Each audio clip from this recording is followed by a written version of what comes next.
I just this weekend was at an event called Drawdown Learn with Paul Hawken, based on his book Drawdown and the work that he and the group of scientists have done in explaining what we need to do to draw down global warming. And what's remarkable is that it has become practical. In other words, they have proven that refrigeration and the chemicals we use in refrigeration is the number one. Paul Hawken's talked a lot about the language we use to describe climate change. And his principal point was that we treat it as an evil that we should be afraid of. The war against climate change or the battle against climate change. And he went through a whole list of the kinds of expressions we use. It's clear when it comes to climate change, as it's been clear about drunk driving and smoking and all the other things that we want people not to do. Scaring them does not work. And the more frightened they become and the more helpless they feel or powerless they feel, the more they shut down. What's brilliant about Drawdown is you don't need to speak in frightening generalities about climate change. We're all going to die and we have 10 years and all that stuff we talked about.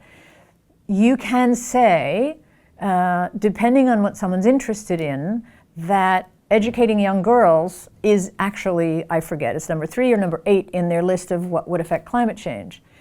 And somebody on Paul Hawken's team was also talking about this.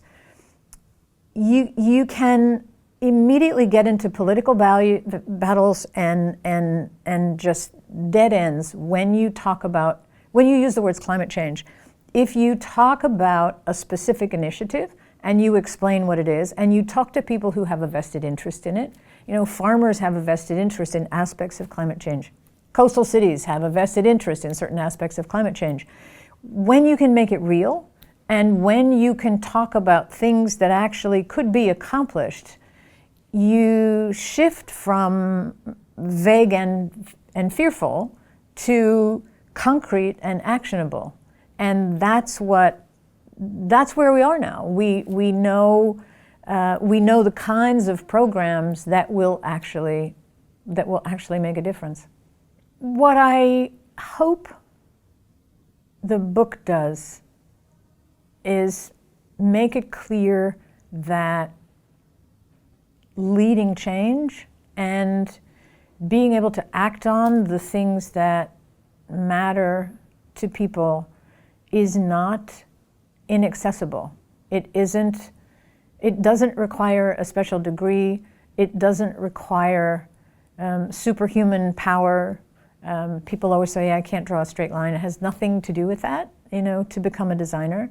I hope that people see that it is possible to step up and that all that's really needed is for someone to decide to do it and to start where they are, to look at the reality of the things around them and to think about who needs to be part of a conversation and to start a conversation.